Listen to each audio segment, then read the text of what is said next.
making beliefs pay rent, in anticipated experiences. Thus begins the ancient parable. If a tree falls in a forest and no one hears it, does it make a sound? One says, yes it does, for it makes vibrations in the air. Another says, no it does not, for there is no auditory processing in any brain. If there's a foundational skill in the martial art of rationality, a mental stance on which all other technique rests, it might be this one, the ability to spot, inside your own head, psychological signs that you have a mental map of something, and signs that you don't. Suppose that, after a tree falls, the two arguers walk into the forest together. Will one expect to see the tree fallen to the right, and the other expect to see the tree fallen to the left? Suppose that before the tree falls, the two leave a sound recorder next to the tree. Would one, playing back the recorder, expect to hear something different from the other? Suppose they attach an electroencephalograph to any brain in the world, would one expect to see a different trace than the other? Though the two argue, one saying no, and the other saying yes, they do not anticipate any different experiences.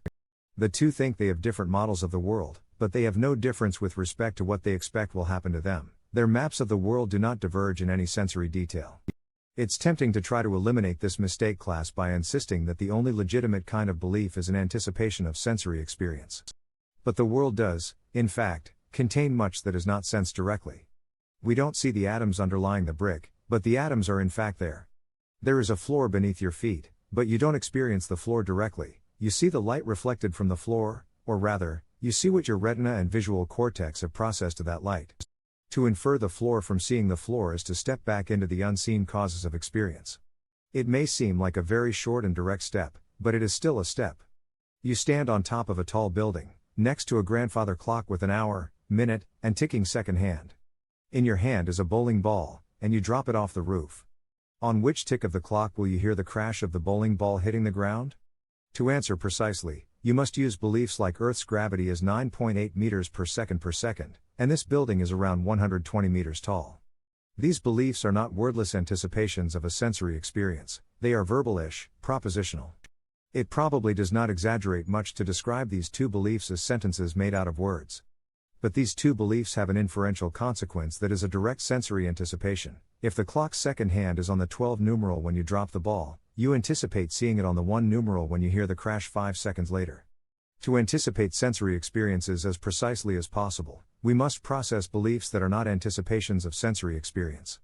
It is a great strength of Homo sapiens that we can, better than any other species in the world, learn to model the unseen. It is also one of our great weak points. Humans often believe in things that are not only unseen but unreal.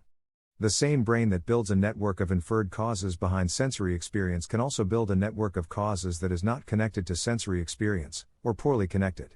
Alchemists believed that phlogiston caused fire. We could simplistically model their minds by drawing a little node labeled phlogiston, and an arrow from this node to their sensory experience of a crackling campfire, but this belief yielded no advanced predictions. The link from phlogiston to experience was always configured after the experience, rather than constraining the experience in advance. Or suppose your English professor teaches you that the famous writer Wolke Wilkinson is actually a retropositional author, which you can tell because his books exhibit alienated resublimation. And perhaps your professor knows all this because their professor told them, but all they're able to say about resublimation is that it's characteristic of retropositional thought, and of retropositionality that it's marked by alienated resublimation. What does this mean you should expect from Wolke Wilkinson's books? Nothing. The belief, if you can call it that, doesn't connect to sensory experience at all. But you had better remember the propositional assertions that Wolke Wilkinson has the retropositionality attribute and also the alienated resublimation attribute, so you can regurgitate them on the upcoming quiz. The two beliefs are connected to each other, though still not connected to any anticipated experience.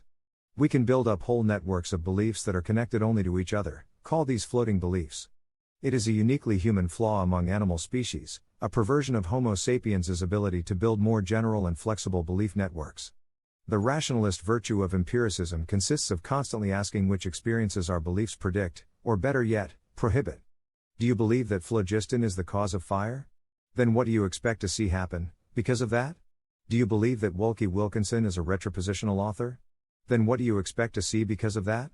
No, not alienated resublimation. What experience will happen to you? Do you believe that if a tree falls in the forest, and no one hears it, it still makes a sound? Then what experience must therefore befall you? It is even better to ask, what experience must not happen to you? Do you believe that Elon Vital explains the mysterious aliveness of living beings?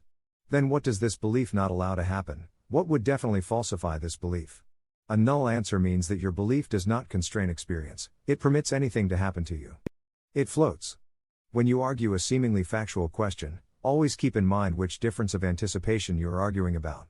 If you can't find the difference of anticipation, you're probably arguing about labels in your belief network, or even worse, floating beliefs, barnacles on your network.